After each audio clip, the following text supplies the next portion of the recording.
शनैश्चरम्।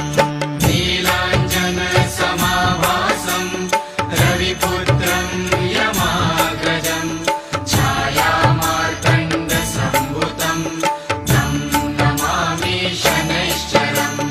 नीलाञ्जनसमाभासं रविपुत्रं यमाग्रजं छायामार्तण्डसम्भूतं तं नमामि शनैश्चरम्।